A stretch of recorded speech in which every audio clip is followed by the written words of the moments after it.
سے پہلے آج کی اہم خبر، اور اہم خبر ہم نے لی ہے انڈیا کے اخبار دی ہندو سے، جس کے مطابق 2025 بھارت کے لیے اس صدی کا مشکل ترین سال ثابت ہوا ہے۔ اس صدی کا مطلب چوتھائی صدی گزر گئی، 25 سال گزر گئے اس صدی کو، اور اس کا سب سے مشکل سال 2025 تھا۔ آپ اندازہ کر سکتے ہیں کہ دی ہندو نیوز پیپر نے یہ کیوں لکھا۔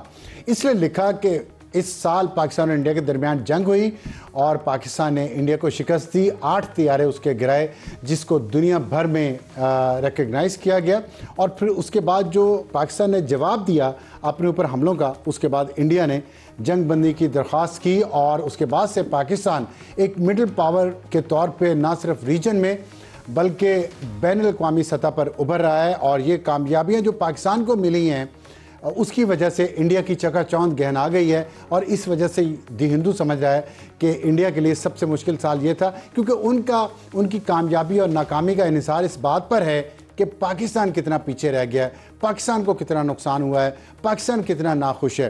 تو یہ میں یہ کہنا چاہوں گا کہ آپ کا دشمن اگر آپ کی قابلیت کی یا آپ کی کامیابی کو اکنالج کرے تو اس سے بڑی کامیابی، اس سے بڑی خوشی کوئی نہیں ہو سکتی۔ تو یہ پاکستانیوں کے لیے 2026 جو نیا سال شروع ہونے والا ہے اس کے لیے ایک اچھی خبر ہے کہ ہمارے دشمن اور ان کا میڈیا اور ان کے تجزیہ کار بھی یہ ماننا شروع ہو گئے ہیں کہ یہ سال انڈیا کے لیے مشکل رہا پاکستان کی وجہ سے۔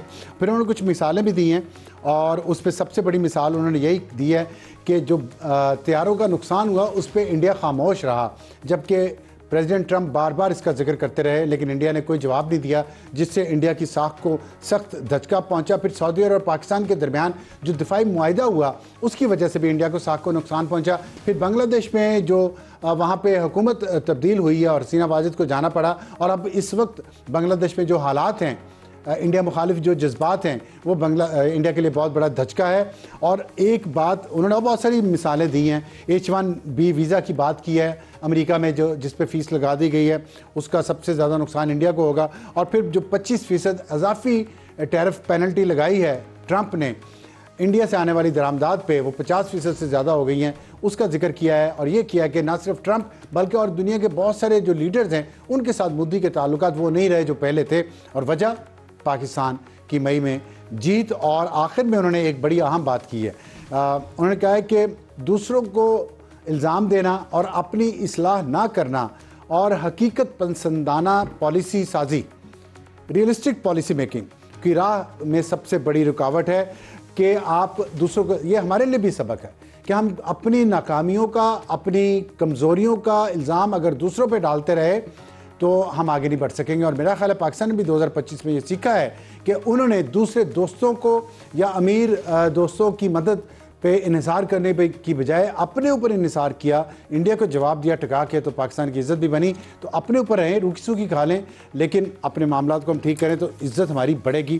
اور یہ تھی میری آج کی اہم خبر۔ آج کے پروگرام کا تعارف، top story, Lahore visit, Sohail Afridi Khyber Pakhtunkhwa کے وزیر اعلیٰ اور ان کے ساتھ کچھ صوبائی وزراء وہ لاہور کے دورے پر ہیں، اور بہت وہاں پہ تنازعات کھڑے ہو گئے ہیں، جس طرح کی گندی زبان استعمال کی جا رہی ہے دونوں اطراف سے، لیکن ظاہر ہے اس میں پی ٹی آئی کے وزراء ہیں، اور انہوں نے جو کچھ کہا ہے اور جتنے سالوں سے کہہ رہے ہیں، جو کلچر اس ملک میں لایا جا چکا ہے، اس کا نتیجہ سب بھگت رہے، کیونکہ پی ٹی آئی سے کوئی بھی محفوظ نہیں ہے۔ آپ یہ کہہ سکتے ہیں کہ مسلم لیگ نون بھی وہی کچھ کر رہی ہے، لیکن مسلم لیگ نون تو شاید صرف پی ٹی آئی کے خلاف کر رہی ہے، لیکن پی ٹی آئی نہ فوج کو چھوڑتی ہے، نہ ملک کو چھوڑتی ہے، نہ کسی لیڈر کو چھوڑتی ہے، نہ کسی سیاسی جماعت کو چھوڑتی ہے۔ گندی زبان کا استعمال ہے، اور مقاصد کیا ہے وہاں دورے کے؟ کیا پی ٹی آئی کو وہاں سے مقبولیت کم ہو رہی ہے پنجاب سے؟ کیا پی ٹی آئی صرف خیبر پختونخوا کی جماعت بنتی جا رہی ہے؟ اس پہ بات کریں گے۔ علی محمد خان صاحب ہمیں جوائن کیا انہوں نے، اور ٹیل اینڈر ہوگا ہمارا کہ پہلی خاتون وزیر اعظم بے نظیر بھٹو صاحبہ کی آج 18ویں برسی ہے، انہیں لیاقت باغ میں شہید کیا گیا 18 برس پہلے، اس پہ تھوڑی سی بات کریں گے۔ اور ہاٹ ایشو ہوگا پنجاب خیبر پختونخوا حکومتی چیک لسٹ جو چل رہا ہے۔ جیسے میں نے آپ کو بتایا کہ انہوں نے ایک ٹرینڈ چلایا کہ پنجاب حکومت نے، جس میں کہا گیا نو ڈرگ مافیا الاؤڈ سا، اسی طرح کا کچھ تھا، اب مجھے ایگزیکٹ ورڈ یاد نہیں ہے اس کے، تو یہ اس سے ایک یہ تاثر ابھرا ہے کہ شاید پنجاب اور خیبر پختونخوا دو صوبے یہ آمنے سامنے ہیں، ان کی حکومتیں آمنے سامنے ہیں، لوگوں کے درمیان کیا یہ دوریاں بڑھیں گی یا کم کرنی چاہیے ہمیں اس وقت؟ اس پہ بات کریں گے بیرسٹر عقیل ملک جو وزیر مملکت برائے قانون و انصاف ہیں، اور ہمارا آج کا ایڈیٹوریل ہوگا آرٹیفیشل انٹیلیجنس ایک دو دھاری تلوار۔ کل ہم نے اس پہ بات کرنی تھی لیکن وقت کی کمی کے باعث نہیں کر سکے۔ آج ہم بتائیں گے کہ کس طرح نوکریوں کو کھا رہی ہے لیکن مزید نئی نوکریاں پیدا۔ بڑھتے اپنے پروگرام کی طرف۔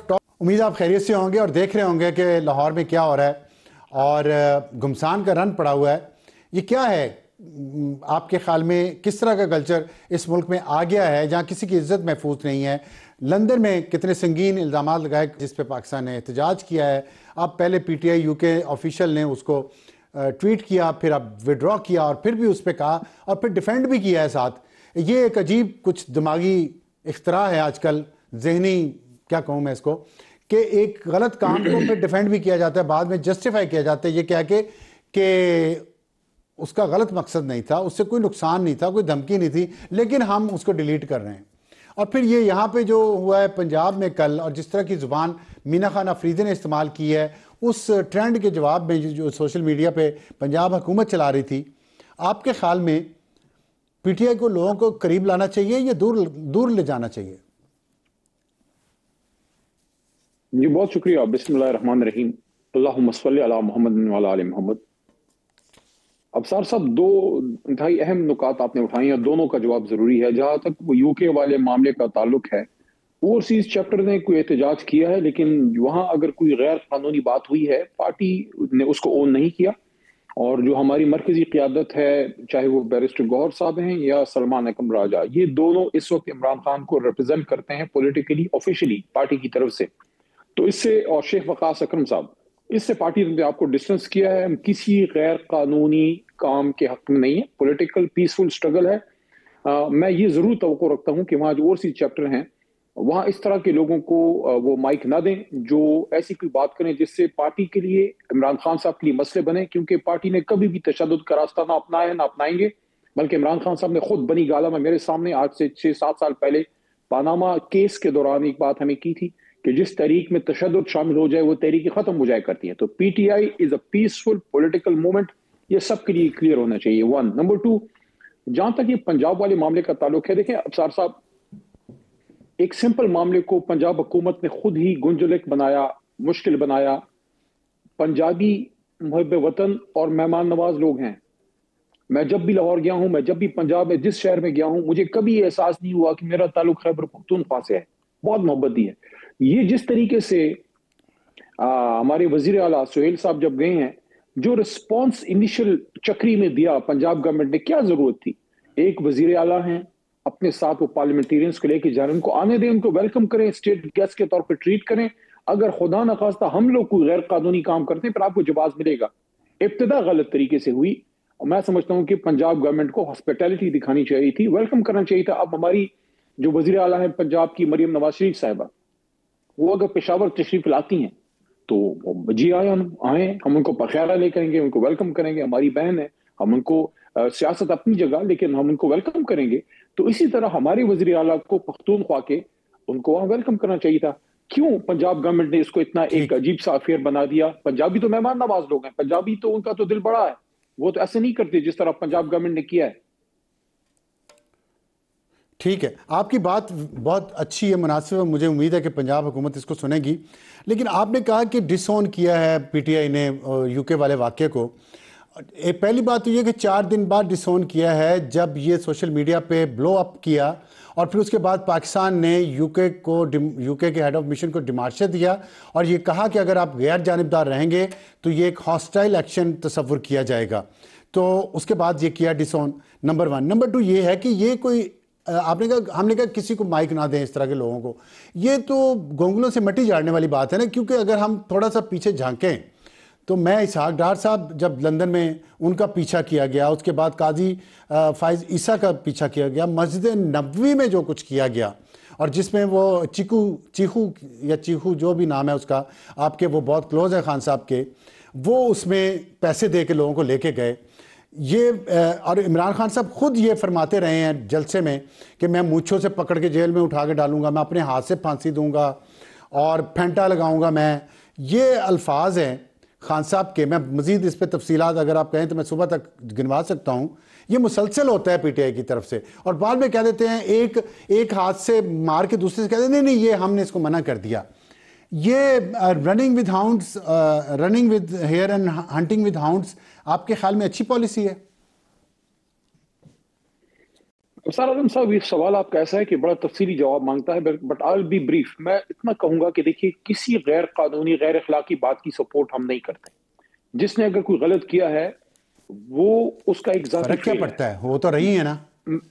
نہیں کیسے ہے؟ میں اپنی عمران بات خان کا اگر ذاتی پوری فیل ہے، وہ جلسے میں کھڑا ہو کے کہے میں مونچھوں سے پکڑ کے جیل میں ڈال دوں گا، میں پھانسی لگاؤں گا، میں پھینٹا لگاؤں گا.